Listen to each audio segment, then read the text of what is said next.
lingguhan namin dito. Ito po, wala lang po. 65 lang po kasi namin. Hindi po kasi ito talaga, anuhan lang po namin. Opo, pero kasi may gagawin lang po tayo.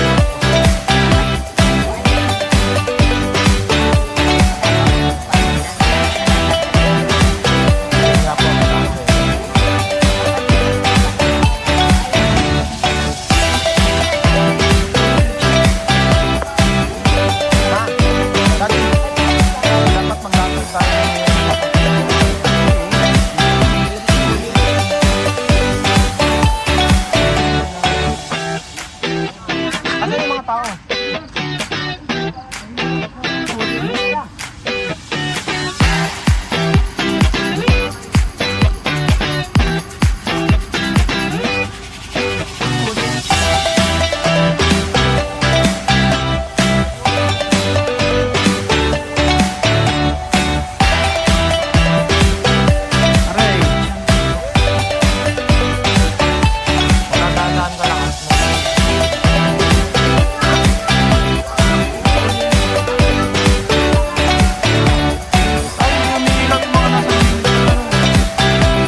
bibigay kayong kalahati. Ipupunta ko na sa opisina ni sir niyan. Naala na kayo kalendar sa ilaw. Oo. Magkano po yun?